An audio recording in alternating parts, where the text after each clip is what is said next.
C'est l'aboutissement de quelque chose, c'est l'aboutissement d'années de mobilisation de centaines de milliers de personnes pour faire avancer l'égalité des droits dans ce pays.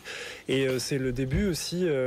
Le texte n'est pas encore définitivement voté, donc nous resterons bien évidemment vigilants sur la poursuite de ce texte dans son débat au Sénat. Et puis aussi, nous battrons encore demain pour que l'égalité des droits et que la question de l'égalité des droits aille jusqu'au bout.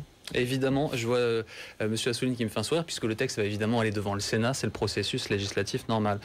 Les discussions au Sénat, est-ce qu'on a tort de penser que ça va être une formalité? Est-ce qu'il faut s'attendre à des joutes comme celles que l'on a vues dans l'Assemblée? J'espère quelque chose de plus sur le fond, pas de bagarre avec 5000 amendements répétitifs, quelque chose qui soit à la hauteur de cette Chambre, qui a souvent, y compris, je me suis replongé dans les débats sur le Pacs quand j'y étais pas encore, il y avait un débat très digne et de haute volée sur tous les plans, et donc c'est cela que j'espère, et je pense qu'il n'y a pas de raison de s'inquiéter, mais c'est un débat encore qu'il faut avoir. C'est le 2 avril, donc c'est pas fini, on n'est pas déjà dans d'autres étapes, parce que le Parlement, c'est l'Assemblée nationale et le Sénat. Je vois Hervé Mariton qui tique un peu en entendant que vous espérez un débat de fond. Oui, je trouve qu'il y a là, dit de manière fort courtoise et fort aimable, un extraordinaire mépris. Nous avons débattu à l'Assemblée, nous avons mis en avant un certain nombre d'incohérences de ce texte, un certain nombre de problèmes techniques lourds qu'il posera aux couples de même sexe. Je l'ai déjà dit à Monsieur Gauguin, un texte qui est manifestement mal fagoté.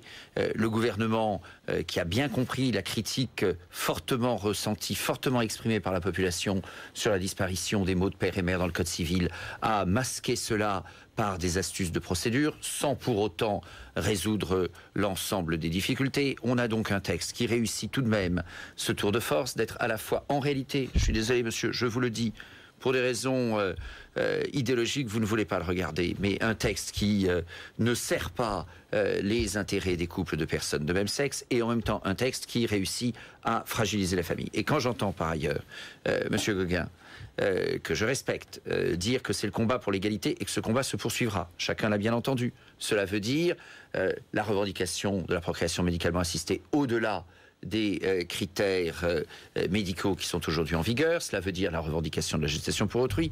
Vous avez le mérite d'être cohérent. Ça n'est simplement pas la vision de l'égalité que j'ai et qu'un certain nombre d'entre nous avons, parce que avant de parler d'égalité, il faut être à peu près sûr qu'on parle de la même chose. Avant que David Assouline nous réponde, je voudrais d'un mot le sentiment d'Herville. Le combat va continuer, ce sont des mots que vous employez? Oui, je voudrais me réjouir avec Nicolas Gauguin parce que je sais que la motivation qui anime ceux qui ont demandé ce texte est très forte, mais moi je m'attriste pour les enfants.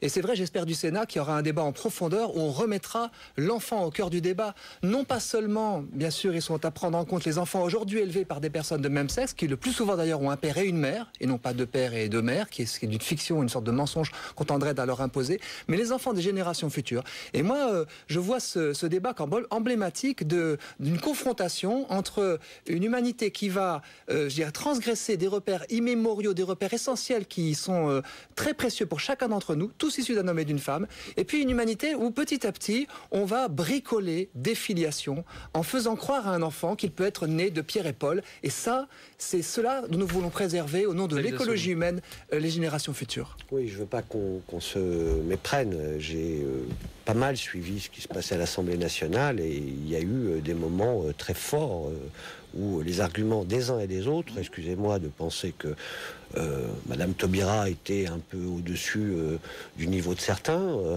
Je ne vous l'accorde pas.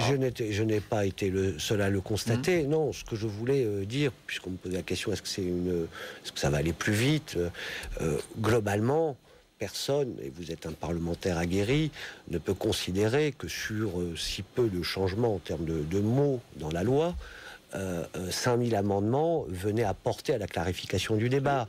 Donc, d'ailleurs, on y est là maintenant déjà.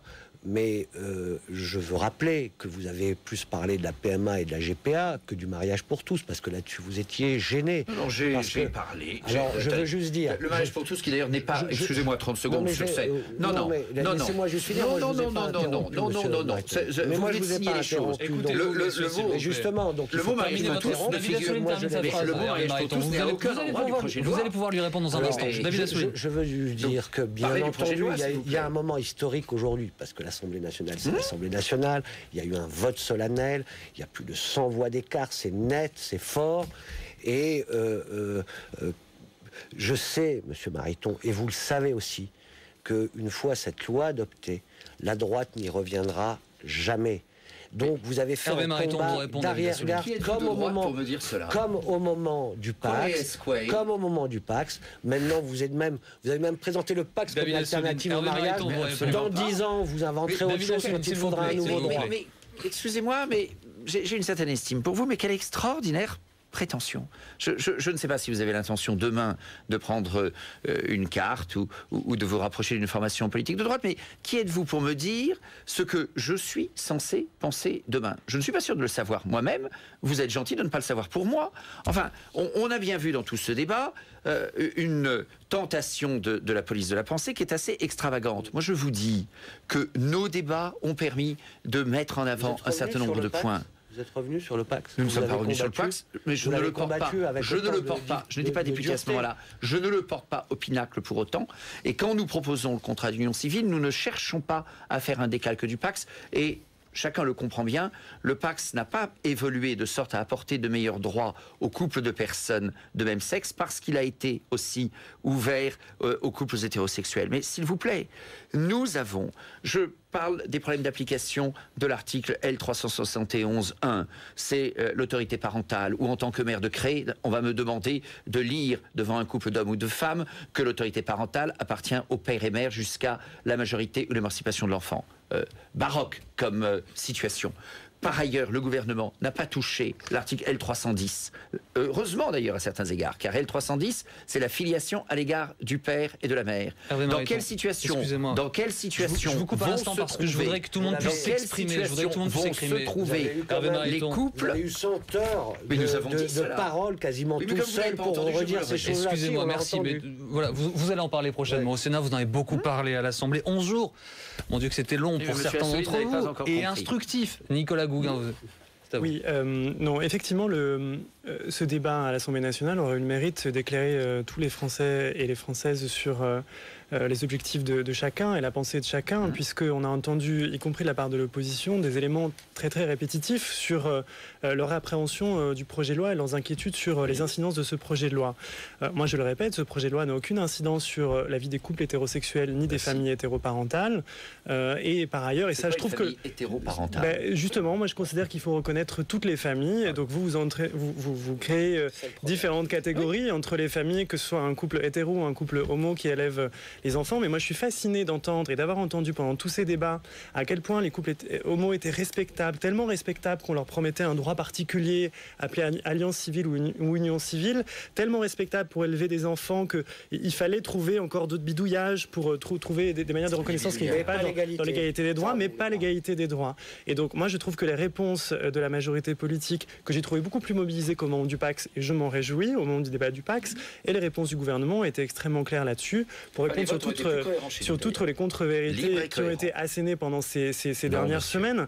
Et justement, aller dans le sens de l'intérêt supérieur de l'enfant, à un moment donné, c'est justement reconnaître toutes les familles et reconnaître la famille dans laquelle il grandit, sans porter de jugement moral sur ce point précis. Là où il y a un point de désaccord, je pense qu'on a souvent débattu, et finalement j'ai cherché en me disant, mais quel est le point vraiment de désaccord? C'est qu'au fond, cette loi prévoit que des enfants confiés à l'adoption pourront l'être à 2 hommes ou 2 femmes. Oui. Des enfants qui auront été privés par un deuil, par un accident de la vie d'un ou l'autre de leurs parents seront confiés, dans certains cas, à 2 hommes ou 2 femmes. Et pour nous, c'est une atteinte à leurs droits. C'est une atteinte à leur liberté. Nous naissons libres et égaux en droit. Et de quel droit imposer à un enfant confié à l'adoption, qu'il sera privé soit d'un père, soit d'une mère. De quel droit faire une discrimination, c'est vrai, entre les enfants? Donc parce que cette situation qui nous est imposée par la loi, qui, de notre point de vue, devrait d'ailleurs être interrogée tous les Français, et nous faisons bientôt une pétition, nous déposons une pétition de plus de 600 000 signataires au Conseil économique, social et environnemental pour qu'ils se saisissent de ce sujet qui doit être vu en profondeur.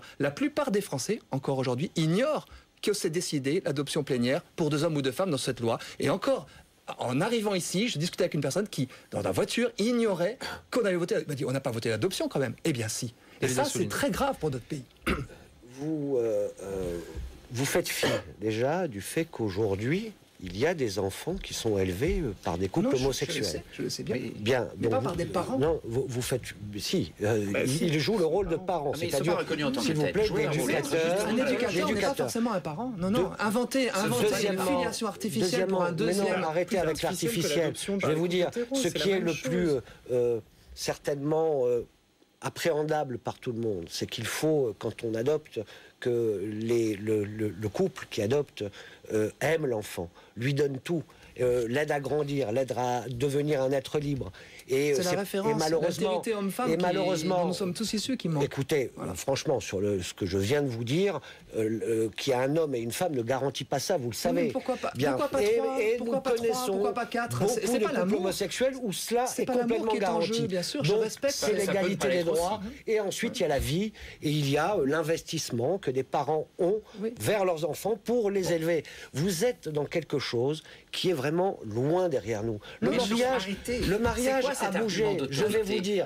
Je vais vous dire. Ça veut dire quoi? Je vais vous dire pourquoi. De nouveau une forme de mépris en réalité aimable, parce que le mariage n'est pas la loi naturelle comme vous avez expliqué, parce que vous avez aussi expliqué ces choses-là dans l'hémicycle de la République laïque, qu'il y avait quelque chose comme un droit naturel, un déterminisme. Or, le mariage lui-même a évolué. Le mariage a lui-même évolué. Vous le savez, à une époque, il y avait le chef de famille, homme, bien sûr, tout puissant. La femme ne pouvait même pas avoir un chéquier. Et puis, l'enfant n'existait pas dans l'histoire. C'est depuis peu que moi, comme maire, comme adjoint au maire, quand je marie, je fais référence à l'article sous le gouvernement Jospin qui a été introduit, qui introduit le droit de l'enfant. Donc, toutes ces choses-là sont des conquêtes, comme les femmes. Il y a eu des conquêtes. Il y a eu des conquêtes, des progrès, des évolutions. Et cette évolution, elle n'est, à mon avis, d'ailleurs, pas de gauche ou de droite. La preuve, le gouvernement britannique l'a fait voter lui en 48 heures. Rien à voir. Oui, et puis le gouvernement espagnol conservateur n'est pas revenu. Dans des pays à religion d'État, ça n'a strictement rien à voir. En Angleterre, l'anglais moyen, il se marie à l'église anglicane, il n'a aucune espèce d'idée de ce qu'est le mariage civil. Et donc l'évolution du mariage civil voté au demeurant par une minorité de conservateurs et essentiellement comme une carte politique par Cameron, on en pense ce qu'on en pense, sans que ça change la vie des Britanniques, ça n'a rien à voir avec ce qui s'est passé en France. Là, on change la vie des Français, non? Oui, Nicolas Gauguin, c'est un nouveau droit sans en enlever à personne. Mais si, excusez-moi, monsieur Nicolas Gauguin. Mais non, c'est effectivement un nouveau droit qui ne prive pas les autres droits déjà existants. Et quand on rentre dans le détail, moi, je suis toujours quand même un peu choqué de voir qu'à partir du moment où on parle des couples homosexuels et à partir du moment où on parle des familles homoparentales et de l'adoption par les couples homosexuels, là, on met l'étiquette désir d'enfant, droit à l'enfant, marchandisation des enfants, chosification des enfants. C'est ça qui est extrêmement choquant, moi, je trouve, dans ce débat-là. Et que d'ailleurs, y compris toutes les familles adoptives et toutes les familles sur lesquelles un enfant est né via une procréation médicalement assistée, je ne sais pas comment est-ce qu'eux ont ressenti ce débat-là. Parce que par voie de ricochet, vous touchez tout le monde. Et moi, j'estime que vous pouvez dire que vous trouvez bien, que vous trouvez légitime que des homosexuels élèvent des enfants, mais comme ça ne correspond pas à votre conviction de la famille, eh ben, on ne les reconnaît pas comme des parents à part entière. Moi, c'est ça justement que je trouve choquant. C'est ça que je trouve choquant. Un parent engendre... Excusez-moi, messieurs, juste Hervé Mariton répond à... S'il vous plaît, messieurs, s'il vous plaît, Hervé Mariton. Pour être cohérent, de fait, je ne suis pas favorable à l'adoption par les célibataires, sauf membres du cercle. Depuis 50 ans. Oui, mais je ne suis pas favorable pour autant. J'ai le droit. Vous avez déposé des amendements pour enlever ce droit? Bien sûr. Oui. Étudiez un peu votre dossier. Non, mais d'accord. Donc vous êtes encore plus réactionnaire. Non, pas du tout. Je suis cohérent, monsieur. Et en matière de réaction, je vais vous donner un petit exemple. Je ne suis pas favorable, sauf quand c'est dans le cercle familial. Et vous savez, la raison historique, elle est parce qu'un haut magistrat de la Cour de cassation, il y a eu la guerre, mais aussi un haut magistrat de la Cour de cassation qui, dans les années 60, avait réussi à faire passer un amendement qui lui arrangeait la vie. Je pense en effet, par un célibataire, qu'on a un vrai problème de désir d'enfant. Et donc, tous ceux qui ont adopté en célibataire jusqu'à présent... On va pas désadopter, mais je dis qu'il ne faut pas poursuivre. Messieurs, excusez-moi, Hervé Mariton, terminez d'un point, s'il vous plaît. Je dis que ça n'est pas un optimum. Messieurs, s'il vous plaît, David Assouline. Ce n'est pas un optimum. Ce n'est pas un idéal, la famille monoparentale. Toutes les études vous démontrent... Est-ce que quelqu'un veut finir une phrase calmement, sinon je suis obligé d'arrêter l'émission définitivement. C'est un peu dommage. Toutes les études vous démontrent que ça n'est pas favorable à l'avenir de l'enfant. Mais juste une chose. J'ai présenté un amendement à l'Assemblée de sorte à permettre à tout citoyen de refuser une mutation dans un pays qui incrimine, qui pénalise l'homosexualité. Le gouvernement a voulu réserver cette protection aux seules personnes mariées. J'ai démontré par cet amendement que nous étions bien plus volontaires en termes de protection au regard de ce que sont l'incrimination de l'homophobie, la pénalisation de l'homophobie, la pénalisation de l'homosexualité, pardon, l'incrimination de l'homossexualité, l'homophobie dans certains pays, pour de pures raisons politiciennes, le PS a refusé cet amendement. Ça n'est pas brillant. Ce soir et d'avoir accepté de débattre une nouvelle fois. C'est terminé, messieurs, ça y est, on va devoir couper les micros sinon. Merci beaucoup, messieurs, d'avoir été avec nous. Le texte va aller devant le Sénat.